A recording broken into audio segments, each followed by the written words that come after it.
नमस्कार दोस्तों, सरकारी रिजल्ट वाला में आप सभी का स्वागत है। दोस्तों, आज के इस वीडियो में बहुत ही ज़्यादा महत्वपूर्ण टॉपिक पे हम लोग चर्चा करने वाले हैं, जो कि हमारा होगा बूस्टअप स्ट्रेटजी।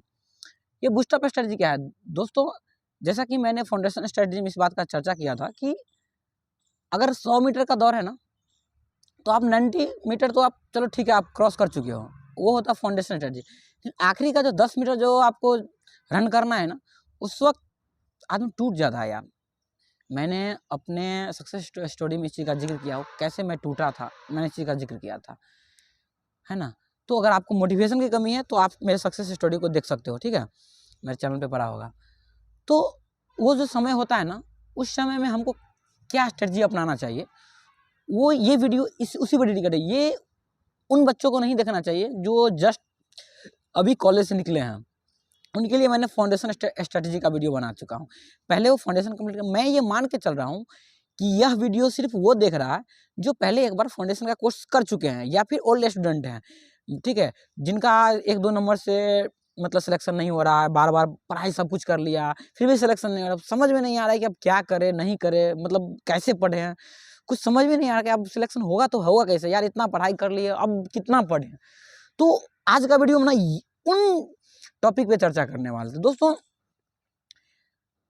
सबसे पहले ना मैंने दोनों वीडियो में मैं बता रहा हूँ, फाउंडेशन में भी बताया था और ये बूस्टअप स्ट्रेटजी में भी बता रहा हूँ, आपको कम से कम 24 घंटे में 10 घंटे तो मिनिमम पढ़ाई करने ही है। ये तो गांठ बांध लो भाई, तेरी नौकरी नहीं लग रही है ना, तुमको पढ़ाई करना ही है। अगर तेरे को जेईई बनना है ना, तो तुमको 10 घंटे पढ़ना ही है।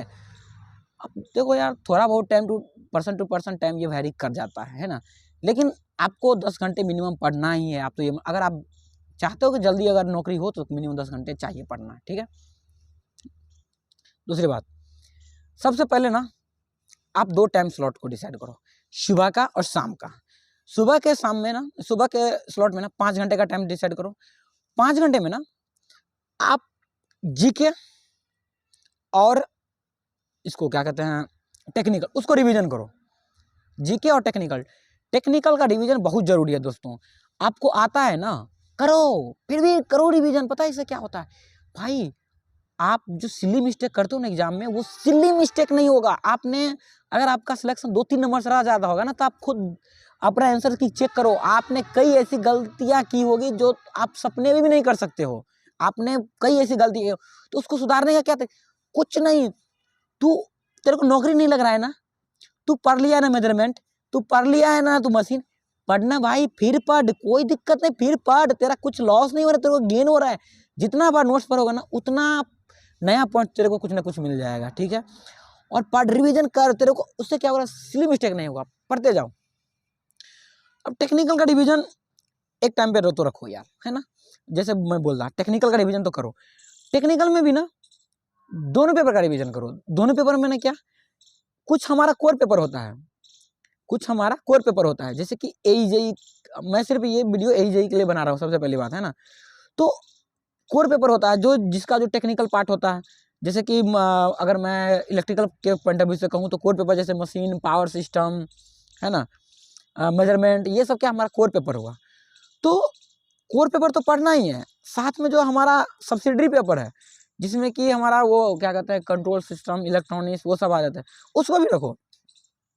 आप सुबह में आप 5 घंटे के स्लॉट में ना 3 घंटे टेक्निकल पढ़ो, 2 घंटे नॉन टेक पढ़ो, ठीक है। मैं मान के चलूँगा आपका फाउंडेशन कंप्लीट है, 3 घंटे नॉन टेक, सॉरी 3 घंटे टेक और 2 घंटे नॉन टेक। 3 घंटे में क्या करो ना, आप टेक्निकल को, जो आपका कोर पेपर है ना, उसको 2 घंटे पढ़ो और 1 घंटे फालतू को पढ़ो, ज़्यादा नहीं।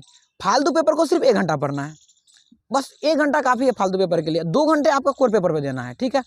कोर पेपर में आज मान के चलो, आज मैंने मशीन का मान के चलो कि आज ट्रांसफर पढ़ लिया, फिर कल पढ़ेंगे डीसी मशीन, फिर परसों पढ़ेंगे इंडक्शन, फिर मान के चलो उसके अगले दिन सिंक्रोनस पढ़ लेंगे। फिर कोर पेपर में स्टार्ट करेंगे, अगला पावर सिस्टम में स्टार्ट करेंगे, है ना। पावर सिस्टम 2-3 दिन 4 दिन लगेगा रिवीजन करने में। फिर उसके अगला दिन स्टार्ट करेंगे मेजरमेंट, 4-5 दिन उसमें लगेगा। फिर से स्टार्ट करेंगे, फिर मशीन, फिर पावर सिस्टम। कोर पेपर को आपको 2 घंटे देना ही है, मतलब कुछ भी हो जाए उससे क्या सिली मिस्टेक नहीं होगा। कोर पेपर को देना ही है 2 घंटे एकदम रिवीजन में, ध्यान रखो।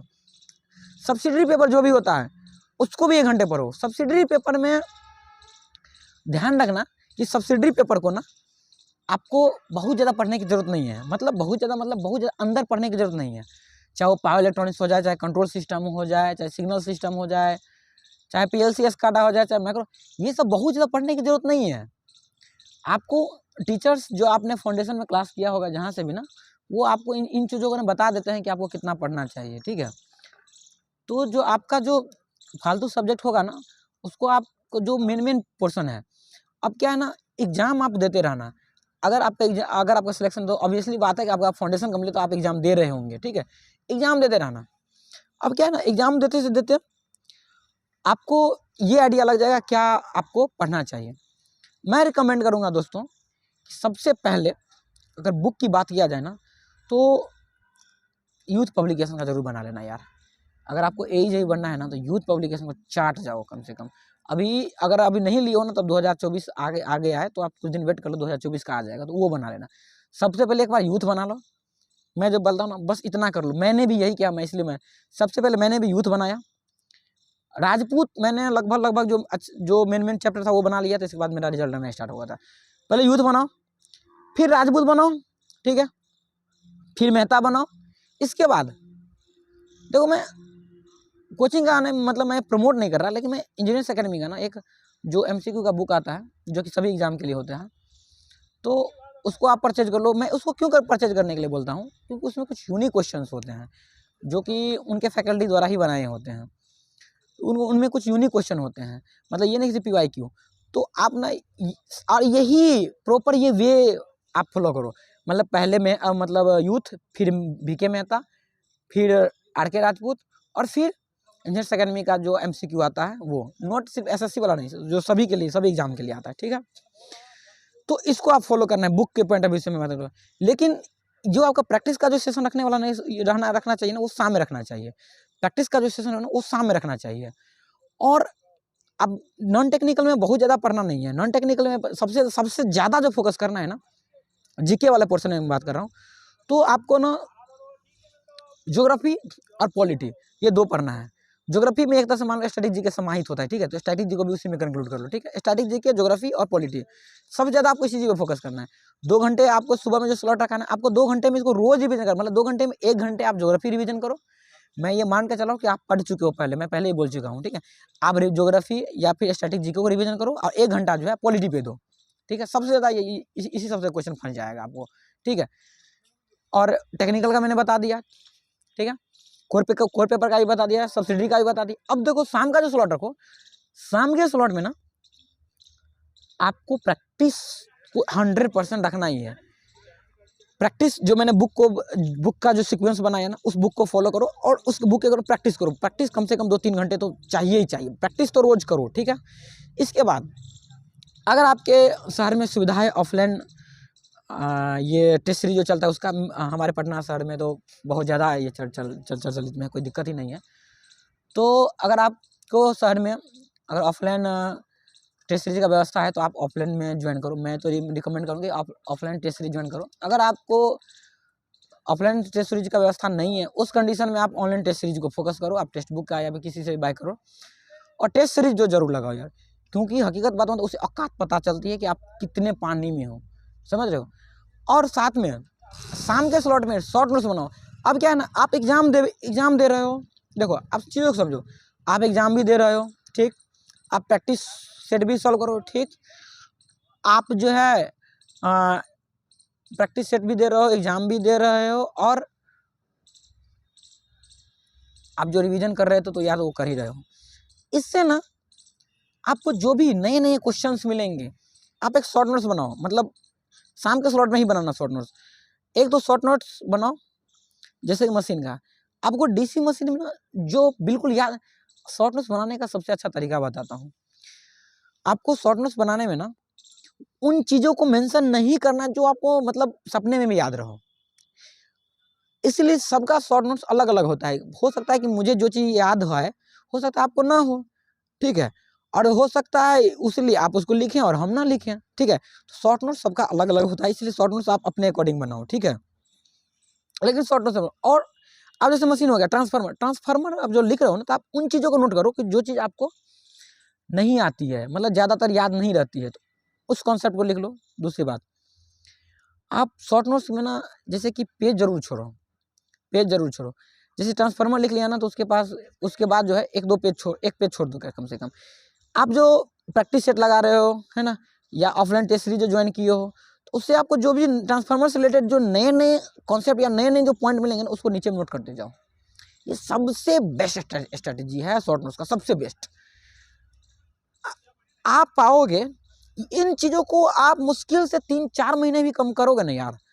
मैं लिख के देता हूँ कि आप जब भी, अब जैसे कि मैंने बुक आप जैसे बना लिया, कम से कम जैसे कि इतना बुक मैंने जो बोला ना बना लिया, ये बुक खत्म होने से पहले आपका जॉब हो जाएगा। मैं लिख के देता हूँ, बस आप इतना को फोकस कर लो।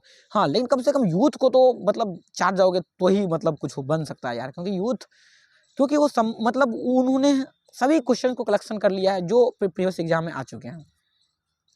इसके बाद दूसरी बात, एजे का प्रिपरेशन में ना आपको ज्ञानी बनने का जरूरत नहीं है। एजे का प्रिपरेशन ना ज्ञानी बनने का जरूरत बिल्कुल भी नहीं है भाई। एजे का प्रिपरेशन आप स्मार्ट वे में करो, नॉट हार्ड वर्किंग ना। सिर्फ इस पे आप स्मार्ट स्टडी करो। एजे का प्रिपरेशन में सिर्फ स्मार्ट स्टडी से ही आपका सिलेक्शन हो सकता है। आप जो हार्ड वर्किंग करोगे ना तो यार हो सकता है उससे भी हो जाए, लेकिन हो सकता नहीं भी हो जाए, अब बहुत मुश्किल है। एजे की प्रिपरेशन के लिए बहुत ज़्यादा पढ़ने की जरूरत ही नहीं है। ठीक है, अपने फाउंडेशन में जो पढ़ा है वो ठीक है। अब जो है ना आपको चीज़ों को छांटना है। अब आप एग्जाम दे रहे हो, अब आप टेस्ट सीरीज दे रहे हो, आपको पता चल रहा है कि आपको किस तरह के क्वेश्चन सामने आ रहे हैं, आपको किस और आप एक और बताओ, तो एजे वाले ना एक सबसे बड़ा बेवकूफ़ी काम जो हम देखते बहुत आदमी न्यूमेरिकल पे बहुत ज़्यादा दिमाग लगाता रहता है यार। एजे के एग्जाम में ना बहुत कम न्यूमेरिकल आते हैं, कुछ एग्जाम में आते हैं। इनफैक्ट इंटरव्यू में मैंने अब इंटरव्यू में बताया था, इंटरव्यू का जो लेक्चर चल रहा है अभी, उसे बताया था कि खुद हमसे भी न्यूमेरिकल ही बनाया मतलब हुआ था। लेकिन एजे का जो ज़्यादातर एग्जाम होता है उसमें न्यूमेरिकल बहुत कम आते हैं, और जो भी न्यूमेरिकल आते हैं ना वो छोटे छोटे फार्मूला होते हैं। अब ऐसा नहीं कि अब जैसे कि जेई का मैं उदाहरण ले रहा हूँ, तो ऐसा नहीं इलेक्ट्रिकल का कि रेक्टिफायर का वो जो आता है यार, उतना बड़ा सूत्र तो हमको भी आज तक नहीं याद हुआ यार, है ना। कभी याद नहीं, इन्वर्टर सब का जो सूत्र आता है यार, वो सब यार कहाँ याद रह पाता है, वो है ना। वो पावर इलेक्ट्रॉनिक्स में खासकर मैं बात कर रहा हूँ, उसमें जो आता है तो वो कभी याद ही नहीं हो पाता है। तो आप उन चीज़ों को अवॉइड करो, उन चीज़ों को ज़्यादा दिमाग लगाने की जरूरत नहीं है, ठीक है। अब किस पेपर में कितना पढ़ना है, ठीक है, किस पेपर में कितना पढ़ना है ये आप एनालिसिस करो। आप जब तक एनालिसिस नहीं करोगे तब तक नहीं पता चलेगा। एनालिसिस करने के लिए वही जो सबसे बेस्ट वे है। और एक साथ साथ में जो भी एग्जाम हो रहा है ना, भले आप 2 या 9 दो, उसका 2 फिर भी या 9 दो फिर भी, उसका सोल्यूशन जरूर करना खुद से एक बार, मतलब आंसर किया आने के बाद। जब भी मार्केट में PYQ आ गया उस एग्जाम का, तो उसका आप ना एक बार उसका सोल्यूशन जरूर करना। उसमें कुछ जो नया पॉइंट मिल जाए अपने शॉर्ट नोट्स में दबा लो, और हर सब्जेक्ट का शॉर्ट नोट्स बना लो। ये स्ट्रेटजी आप फॉलो करोगे, मुझे लगता है कि 4-5 महीने के अंदर में आपका सिलेक्शन हो जाएगा यार, मोर देन इनफ है। लेकिन हाँ, आपका फाउंडेशन कंप्लीट होना चाहिए। अगर आपका फाउंडेशन कंप्लीट नहीं है तो पहले आप फाउंडेशन वाला वीडियो। और एक और चीज़ यार, अब बहुत लोग बोला कि यार मैं आप तो जीके में इतिहास भी पढ़ना होता है, उससे भी क्वेश्चन आता है। वीडियो बन गया है तो चाय पी ले, वीडियो नहीं बनाया लेकिन चाय पिला दो, कोई बात नहीं, आ जाओ, है ना। तो इतिहास अभी आते हैं भाई क्वेश्चन, लेकिन मैंने क्या भाई स्मार्ट स्टडी करना है भाई। वो इतिहास समंदर है, उससे कितना क्वेश्चन आता है, 1-2 क्वेश्चन आता है। मैं उस पर क्यों जाऊँ, 2-3 क्वेश्चन आता है, मैं क्यों जाऊँ वहाँ पे भाई। तुम जीके के पोर्शन में जो ज्योग्राफी हो गया, ज्योग्राफी पे फोकस करो, पॉलिटी पे फोकस करो। पॉलिटी क्या है, बहुत कम है। पॉलिटी से बहुत ज़्यादा क्वेश्चन नहीं आता है, 2-3 क्वेश्चन नहीं आता है, लेकिन पॉलिटी पढ़ना भी बहुत कम है। मतलब आप ऐसा कि आप 2 दिन में एक या 2 दिन, मैं तो 1 दिन में रिवीजन कर लेता था, कभी कभी तो एक आध घंटे में। धन्यवाद। तो हम लोग तो क्या है कि 1 दिन में भी रिवीजन कर लेते थे, लेकिन आप मुश्किल से 2 दिन में आराम से पॉलिटी का रिवीजन कर लोगे, ठीक है। तो उन चीज़ों पर ज़्यादा फोकस होगा। इतिहास में भी ना जो मॉडर्न हिस्ट्री है उसको आप पकड़ो, क्योंकि ज़्यादातर क्वेश्चन मॉडर्न हिस्ट्री से आते हैं। एक चीज़ और मैं छूट गया, कहना भूल गया मैं, आपको ना करंट अफेयर्स को जरूर शामिल करना है यार। क्योंकि आप जैसे SSC जेई का एग्जाम अगर दोगे ना, तो आपको कभी कभी लगेगा कि जीके का क्वेश्चन यार 10 करंट अफेयर्स ही डाल दिया, 10-15 कभी कभी ऐसा होता है। रेलवे के एग्जाम में कभी कभी ऐसा होता है कि सिर्फ करंट अफेयर्स ही डाल दिया, या करंट अफेयर्स से रिलेटेड जो जीके बनता है। तो आपको ना बूस्टअप स्ट्रेटजी में करंट अफेयर्स को जरूर शामिल करना है।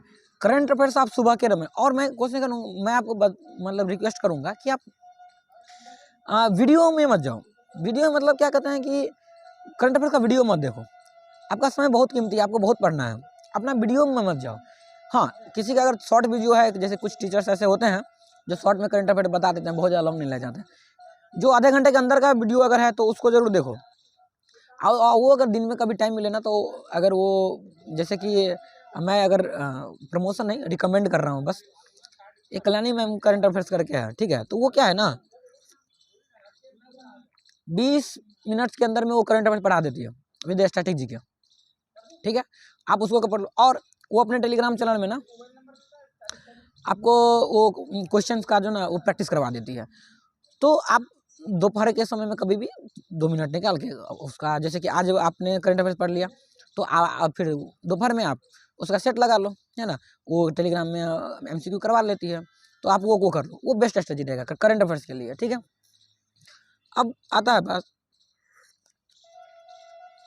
करंट अफेयर्स के बारे में बता दिया। और दोस्त एक बात याद रखना, किसी भी सब्जेक्ट को छोड़ना मत, क्योंकि जैसे कि आप UPPCL जेईई दोगे, कभी कभी पावर ग्रिड में देखते, पता है PLCS का भी, इसीलिए मैंने बता दिया था कि आपको फालतू जो सब्जेक्ट है ना उसको भी पढ़ना है, उसको लेकिन कम टाइम देना है। वो कम टाइम का ही, जिस सब्जेक्ट का जितना औकात है ना उतना ही दो। मैं तो सबसे बड़ा, अगर मैं गुरु मंत्र बताऊं तो ये है, जिस सब्जेक्ट का जितना औकात है ना उतना ही दो। एफिशिएंसी पे काम करो। किस पे काम करना? एफिशिएंसी पे। एफिशिएंसी पे काम करने के लिए क्यों बोल रहा हूँ कि जैसे कि इतिहास का बोले, इतिहास है समुद्र, क्वेश्चन कितना पूछेगा? 2-3। अब यार तुम 2-3 क्वेश्चन समुद्र क्यों पढ़ रहे हो यार? उसका एफिशिएंसी देखो कितना है। पॉलिटी क्या है, भले 2-3 क्वेश्चन उससे भी आते हैं, कम पढ़ना है, समझ रहा? कम पढ़ के आप कम मार्क्स ला रहे हो तो अच्छी बात है, अब ज्यादा पढ़ के कम मार्क्स ला तो ये गंदी बात है। तो आप एफिशिएंसी पे काम करो कि किस सब्जेक्ट का एफिशिएंसी ज्यादा है। इसलिए मैं टेक्निकल स्टूडेंट को मैं हमेशा ये रिकमेंड करता हूँ कि आपका टेक्निकल दोस्त, अगर आपके टेक्निकल में ना आप मान चलो 100 क्वेश्चन आते हैं ना, तो अगर आपका 80 क्वेश्चन नहीं बन रहा है ना, तो समझ लो भाई तू बहुत पीछे है। अगर 75-80 क्वेश्चन नहीं बन रहे हैं तो समझ तू बहुत पीछे है, बहुत कंपटीशन तू बाहर है भाई, बाहर है भाई। मैं खुद आर कैट का जो एग्जाम दिया था उसका कटअप जो गया था रिटेन का ना 88% गया था ओबीसी का, 90% गया था यूआर का, क्योंकि उसमें सिर्फ टेक्निकल आया था। तो इससे तू अंदाजा लगा ले भाई कि टेक्निकल का क्या लेवल है। और टेक्निकल चीज भी ऐसी है, एक बार प्रिपरेशन हो गया ना, दन दिया दनादन बढ़िया से होते रहेगा, आराम से आपका 90% नंबर आ जाएगा, कोई दिक्कत नहीं होगा। सेल्स का जो क्वेश्चन देखोगे, देखो 100 में से आपको 50 नंबर आते हैं सर, हाँ 50 नंबर का आता है, उसमें 50 में से सबका 40 के आसपास सबका सही होता है। तो 50-80 सॉरी मतलब उसका 50% मतलब उसका 80% मतलब 40 होता है। तो मान के चलो कि आपको 80% 90% तो आना ही चाहिए। टेक्निकल में आपको 80% 90% आना ही चाहिए, मिनिमम 75 तो मिनिमम है अगर आपको EJE बनना है तो, ठीक है। नॉन टेक का मैं बता दिया। अब क्या है, शाम के स्लॉट में ना GK GS का तो मैंने बता दिया था सुबह के स्लॉट में रखने के लिए। शाम के स्लॉट में ना आप जब अपने को टाइम सेट कर लो 5 घंटे का जो भी हो, और जिसमें कि प्रिपरेशन का टाइम हो, वो प्रैक्टिस सेट का छोड़ के मैं बोल रहा हूँ, प्रिपरेशन में मैं सिर्फ उसका क्या कहते हैं प्रैक्टिस, प्रिपरेशन नहीं सॉरी प्रैक्टिस का मैं बात कर रहा हूँ, जिसमें कि प्रैक्टिस और प्लस में आपका मैथ्स शामिल हो। मैथ्स को जरूर पढ़ो, है ना, मैथ्स रीजनिंग। इधर आप शाम के स्लॉट में ना एक स्लॉट रख लो, तो मैथ रीजनिंग 5 घंटे में ना 2 घंटे आप मान चलो मैथ रीजनिंग लगा लो और 3 घंटे प्रैक्टिस कर लो, ठीक। और टेस्ट सीरीज का अलग है, टेस्ट सीरीज का अलग है, टेस्ट सीरीज अलग से आप अपने अकॉर्डिंग जब देखो भाई 10-12 घंटे पढ़ना पड़े ना पढ़ो भाई। मैं मतलब ये तो मेरा स्ट्रेटजी बताया। और अब मैं किसी वीडियो में ना आपको अपनी मैंने कैसे कैसे एक्चुअली में मैंने यही पढ़ा हूँ, चलो इसी तरह से बताता, चलो इसी वीडियो में बता ही देता हूँ। एक कहानी बताता हूँ, सुनाता हूँ। मैंने 2022 में अपनी जर्नी स्टार्ट की थी प्रिपरेशन का, है ना। तो जो नवंबर दिसंबर के आसपास में छठ होता है, बिहार का निवासी में छठ होता है, और छठ कितना बड़ा पर्व है आप सबको पता है। ये मतलब नवंबर दिसंबर 21 में मम्मी ने छठ में मुझे बुलाई थी, तो पता है मैंने मम्मी को बोला था कि छठ के दिन मेरा एग्ज़ाम है। मैं नहीं गया था, मैं नहीं गया था। मैं सोचा था कि जब तक मेरा फाउंडेशन कंप्लीट नहीं होगा ना, जब तक मेरा एक बार कंप्लीट नहीं होगा ना, क्योंकि मैंने फाउंडेशन से तो उस दिन स्टार्ट ही किया था, उसी वो समय के आसपास से, तो मैं छठ में नहीं गया, झूठ बोल दिया कि मेरा उस दिन एग्ज़ाम है। तो यार आप अगर आप घर से दूर रहे हो ना, तो 1 साल ना कुछ ज़्यादा ही दूर हो जाओ। प्रिपरेशन के टाइम में ना मैं अपने माँ बाप का भी नहीं सुनता था, मोबाइल को सीधा ऑफ, एयरप्लेन मोड सीधा। अब ये पता ये किस टाइम करता था, ये मैं शाम के समय का, फिर रात होता था, रात में मोबाइल ऑन कर लेता, सबसे बात करता था।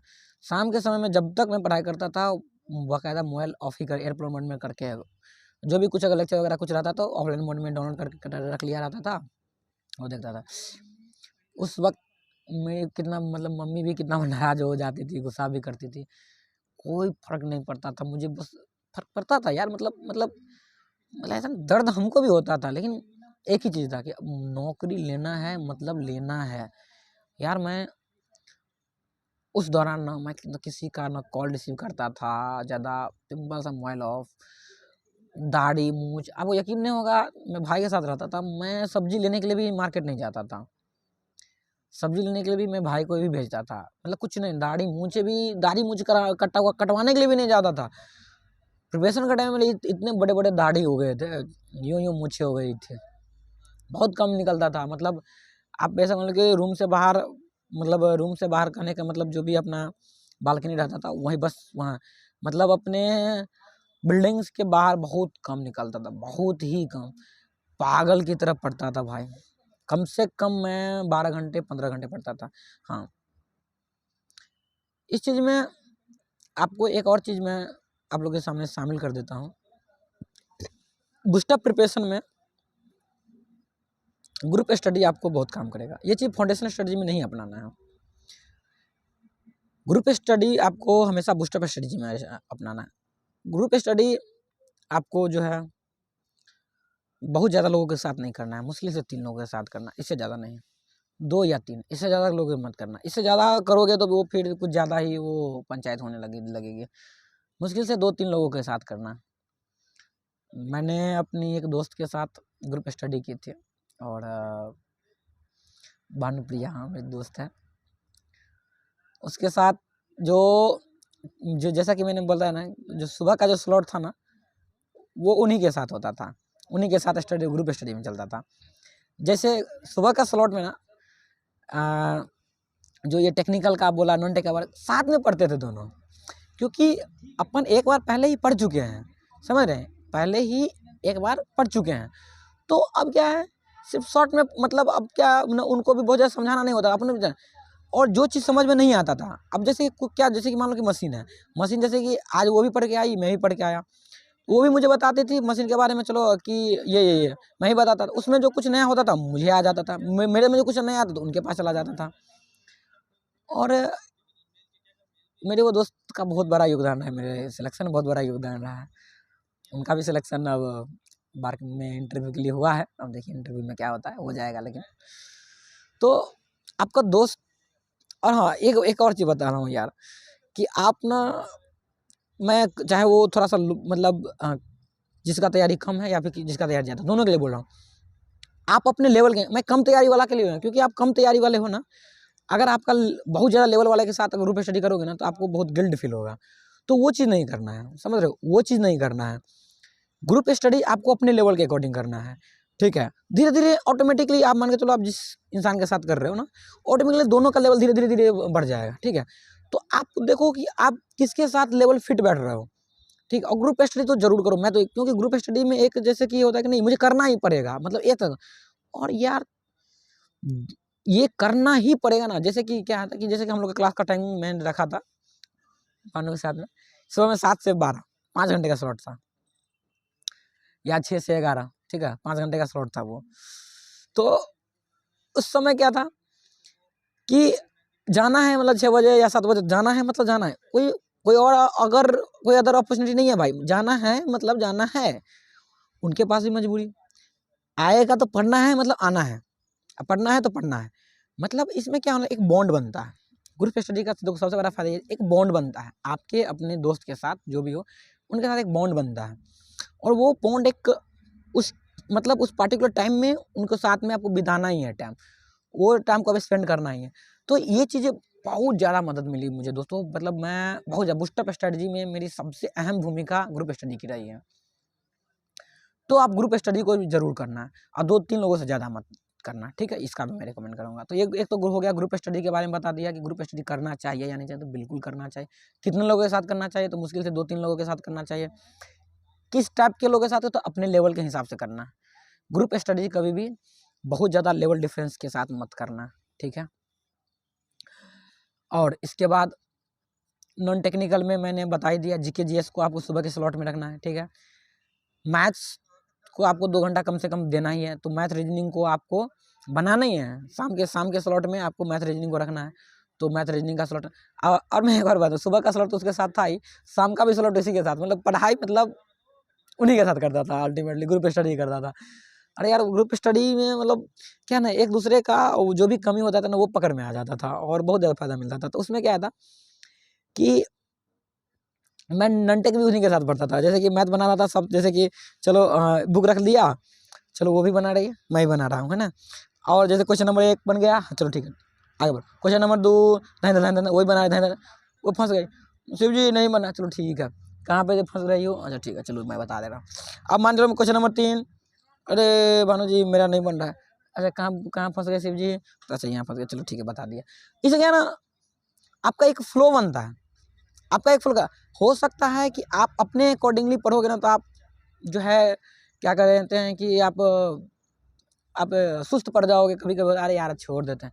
लेकिन आप जब ग्रुप स्टडी करते हो ना, तो एक मतलब बोले ना, एक फिक्स टाइम हो जाता है कि आपको करना ही है वो चीज़। तो इसलिए ग्रुप स्टडी का मैं बहुत ज़्यादा बेनिफिट उठाया हूँ, आप भी उठाओ इस चीज़ का, है ना। अपना पार्टनर ढूंढो, अपना दोस्त ढूंढो, और आप भी ग्रुप स्टडी करो। और इसके बाद जो मेरा स्टडी होता था एक्चुअली में उन्हीं के साथ होता था, बाकी जो प्रैक्टिस होता था वो अलग होता था, बाकी जो स्ट्रेटजी जो अपना स्टडी होता था वो उन्हीं के साथ होता था, ठीक है। तो यही थी मेरी प्रिपरेशन स्ट्रेटजी। और आप बुक बस इतना फॉलो कर लोगे ना, तो आप ये बुक खत्म होने से पहले आपकी नौकरी लग जाएगी, मैं दावे के साथ कह सकता हूँ, ठीक है। एक बार फिर से मैं सारांश में बता दे रहा हूँ, ग्रुप स्टडी मोस्ट इम्पोर्टेंट, ठीक है। Self study also important. इसके बाद प्रैक्टिस जरूर करना है, टेस्ट सीरीज चाहे ऑनलाइन या ऑफलाइन जरूर लगाना है, ठीक है। तो और एक और बात बताऊँ, पता है दोस्तों, मैंने लगभग 2022 में मैंने स्टार्ट किया था, और लगभग जुलाई अगस्त तक मेरा फाउंडेशन लगभग कंप्लीट हो गया था। इसके बाद मैंने जब टेस्ट सीरीज ज्वाइन किया ना, तो कभी टॉप 3 से नीचे गया ही नहीं। ऑफलाइन टेस्ट सीरीज ज्वाइन किया कभी भी, और मेरा पता नहीं सेकंड रैंक मेरा बहुत ही ज़्यादा, वो 2 नंबर मेरा बहुत ही ज़्यादा फेमस है, और बहुत ज़्यादा लकी कहो या अनलकी कहो, जो भी कहो, लेकिन मेरे लिए लकी है। हर चीज़ में सेकंड ही आता हूँ, पता नहीं क्यों। मैं ज़्यादातर अपने ग्रुप में सिर्फ सेकंड। और फाउंडेशन लेवल कंप्लीट होने से पहले जब मैं टेस्ट सीरीज लगाने के लिए गया था, तो नीचे से टॉप आता था यार, नीचे से टॉप आता था, समझ रहे हो। तो आपको जो है फाउंडेशन लेवल कंप्लीट करने के बाद ही आपको टेस्ट सीरीज ज्वाइन करना है। और कभी, और इसके बाद मैंने एक निम्बस लर्निंग जो यूट्यूब चैनल है, उस पर ना फ्री में यूट्यूब पे प्रैक्टिस सेशन चलता था। मैंने 2022 में जितना भी प्रैक्टिस सेशन लाया ना, जून जुलाई के बाद, मैं सबको अटेंड भी किया हूँ, सब में टॉप 10 में हूँ, जाकर देख लेना। जितना भी सीरीज खासकर RRB के लिए जो सीरीज चलाए थे, जितना भी सीरीज मैंने देखा, सब में क्यूज चलता है, सब में मतलब लाइव क्यूज है, बाकायदा भी पढ़ा होगा। तो उसमें भी सब में टॉप 10 में ही है, कभी टॉप 1 में, कभी टॉप 2, कभी टॉप 3, कभी टॉप 10, कभी टॉप 6, हमेशा टॉप 10 के अंदर में रहता था। तो आपका जो प्रॉपर स्ट्रेटजी रहेगा ना, तो आप जरूर आप कामयाब हो जाओगे, ठीक है। चलिए बाकी मिलते हैं नए वीडियो में, और कोई अगर और क्वेश्चन होगा तो पूछ लेना। बाकी मेरे ट्रांसफार्मर का फाउंडेशन कैसा लगा बताना। Bye, take care.